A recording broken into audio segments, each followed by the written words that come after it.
भुलक्कड़ बहू। कल ये तेरी बीवी फोन सब्जी की दुकान में भुलाई। वो तो भला है कि पहले भी 5 बार भूल चुकी है, तो लोगों को पता है कि ये मोबाइल तेरी बीवी का ही है। अरे तो कौन सा आईफोन है जो लोग दबा लेंगे? 2 कौड़ी का फोन है, न लाइट चलती है, न आवाज आती है। बस नाम का फोन है ये, नाम का। अरे नाम के फोन पर तू घंटों पंचायत करती है, न जाने क्या काम होता है। अरे कौन से शहर बाजार में तू काम करती है? बहू सास से जीत तो सकती नहीं थी, वहीं से चली जाती है। लेकिन हाँ, भूलने की आदत उसकी अब भी रहती है। सुनो, नहाने जा रहा हूँ, ऑफिस के लिए देर हो रही, तो जरा ये शर्ट प्रेस कर देना। और हाँ प्लीज, और कोई शर्ट धुली नहीं है तो थोड़ा ध्यान से करना, ठीक है? अरे हाँ पता है, हर बात पर सिखाया मत कीजिए। इस घर में शादी करके तो ऐसा लग रहा है कि सामान्य ज्ञान की क्लास ही चलती रहती है हर वक्त। परेशान करके रख दिया है। पति नहाने जाता है और बीवी लग जाती है पति की शर्ट प्रेस करने कि तभी बाहर से आवाज आती है, कोई गरीब साधु को रोटी दे दे। अरे बाबा भूखा खड़ा है तेरे द्वार देवी, बाबा को भिक्षा देकर पुण्य कमा ले देवी। ओहो, ये तो पुण्य की बात है कि बाबा दरवाजे खड़ा है।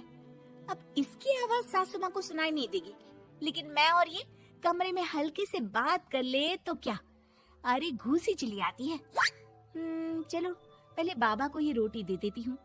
अब क्या था, रिंग की जाती है बाबा को रोटी देने, लेकिन पीछे छोड़ जाती है पति की शर्ट के ऊपर प्रेस, वो भी गर्मा गर्म। अरे बाबा रोटी तो ले लो, बस ये बता दो कि मेरी किस्मत कब जगेगी।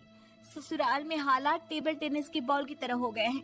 कभी कोई इधर फेंकता है तो कभी कोई उधर फेंकता है, कोई इधर मारकर उधर फेंक देता है। समझ में ही नहीं आ रहा कि ये भूलने की आदत कैसे ठीक होगी। कोई उपाय हो तो बता दो ना बाबा। बाबा घर के अंदर देखते हैं तो 1 घंटे बाद टीवी पर गजनी फिल्म शुरू होने वाली होती है। याद है ना, गजनी फिल्म जिसमें आमिर खान को भूलने की बीमारी होती है और वो हर बात को लिख कर याद रखता है। अरे बेटे, हम बाबा हैं, हर किसी सवाल और जीवन में दुख परेशानी का निजात है हमारे पास। तुम एक काम करो, 1 घंटे बाद टेलीविजन के सामने बैठ जाना और जो फिल्म देख रही हो ना, देख लेना। तुम्हें तुम्हारे सारे सवालों के जवाब मिल जाएंगे। अलग निरंजन, निकालो खाना, सलाह देने की दक्षिणा भी। अरे बाबा, जीवन से ये वाली समस्या खत्म हो जाए तो समझिए मेरे घर से आपका लंच पैक शुरू, वो भी बिल्कुल फ्री में। तभी अंदर से पति के जोर जोर से चीखने की आवाज आती है। अरे क्या मजाक बना रखा है तुमने? ये क्या है, पूरी शर्ट जला दी। तंग आ गया हूँ मैं तुम्हारी भूलने की आदत से। हे भगवान, ये मेरा गधा जैसा बेटा सारा दिन जितनी कमाई नहीं करता उतना तो ये लड़की नुकसान करवा देती है। बाबा, लग रहा है कि कोई कांड हो गया है अंदर मुझसे। अच्छा मैं ना 1 घंटे बाद बैठ जाऊंगी फिल्म देखने, विदा लीजिए अब तो आप। जैसे ही वो घर के अंदर जाती है, सामने पति खड़ा होता है फटी शर्ट पहनकर। माफ करिए, पापा आ गए थे दक्षिणा के लिए। अब कर्म और धर्म का लेखा जोखा भी तो संभालना है ना जीवन में, तभी तो चली गई थी उन्हें रोटी देने। वैसे खुशी की बात है, बाबा ने कहा है कि 1 घंटे बाद टीवी देखना, और टीवी देखते ही मेरी ये बीमारी का निजात निकल जाएगा। हाँ, और जो नुकसान हो गया है यहाँ, वो क्या तेरा जोगी बाबा भरेंगे? देखिए प्लीज, शर्ट बदल लीजिए ना। नहीं, आज तो मैं ऐसे ही जाऊंगा, ताकि लोगों को भी पता चले कि कैसी भुलक्कड़ बीवी के साथ निभा रहा हूँ मैं। शुक्र मानो कि छोड़ा नहीं है तुमको। पति की ये बात तो अब रिंकी के तन बदन में लग जाती है। वो सोच लेती है कि अब किसी भी हालत में वो अपनी ये भुलक्कड़पन की बीमारी को खत्म करेगी। फिर क्या था, पति तो फटी शर्ट पहनकर चला जाता है और 1 घंटे बाद बहू कमरे में सो रही होती है कि सास आ जाती है। अरे भुलक्कड़, तुझे तो फर्क नहीं पड़ता, लेकिन हम लोग परेशान हो चुके हैं। जा, तेरा बाबा बोल रहा था ना 1 घंटे बाद टीवी देखना, तो जा देख, क्या पता कुछ सुधार हो जाए। बहू टीवी खोलती है तो सामने चल रही होती है गजनी फिल्म, जिसमें आमिर खान शरीर में या दीवार में लिखकर अपनी चीजों को याद रखता था। तेरी वाह, ये तो सच में बड़ा सही आइडिया है। इससे मुझे याद रहेगा कि क्या करना है और क्या नहीं। अब तो मैं भी सब सीख लिया करूंगी।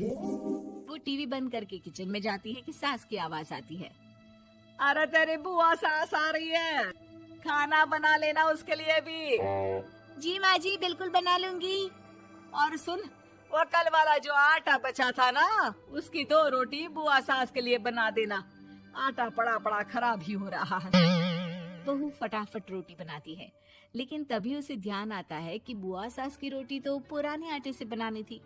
वो पुराना आटा लेकर रोटी बनाकर उस पर पेन से लिख देती है, पुराने आटे की रोटी बुआ जी के लिए। अरे क्या बन रहा है खाने में? भाभी, आपकी बहू की क्या हाल है? भूलने की बीमारी कम हुई या ऐसे ही तबाही मचा रखी है? अरे क्या बताए, अब आज किसी बाबा से उपाय पता किया है, देखो जरा। भाभी, ये आप ही हो जो संभाल रही हो ऐसी बहू। हम लोगों से तो पता नहीं हो पाता या नहीं। तभी वहाँ बहू आ जाती है। हाँ, तभी तो मैं इनकी बहू हूँ, आपकी नहीं। वैसे मैंने तोड़ निकाल लिया है। अब क्या था, बुआ सास जैसे ही खाना खाने बैठती है कि सास बोल पड़ती है। बहू, याद तो होगा नहीं जो बोला था? याद करो, बुआ के लिए कौन सी रोटी बनानी है, कहा था ना मैंने। जी, सब याद है, सब कुछ। ये लीजिए। लेकिन जैसे ही बुआ सास की रोटी उनकी प्लेट में आती है, वो जोर जोर से चिल्लाने लगती है। अच्छा, तो ये टोटका बताया है तेरे बाबा ने, जो कुछ भूलो लिख लो, क्यों? बहू को लगता है कि बुआ सास तारीफ कर रही है। अब क्या करे, याद रखने के लिए कुछ न कुछ तो करना होगा ना, वरना रोज रोज ताने बोलियां खा खा कर तो मैं परेशान हो गई थी। तो क्या कहा तेरी सास ने? बासी आटे की रोटी बुआ सास के लिए? है? बाबा, अरे कैसी बात कर रही हो ननद रानी, मैं ऐसा क्यों बोलूंगी? वैसे आपको कैसे पता चला? क्योंकि तेरी भुलक्कड़ बहू ने ये लिखा है। बहू सबके सामने वो रोटी रख देती है जिसमें लिखा होता है, बुआ सास की रोटी बासी आटे की।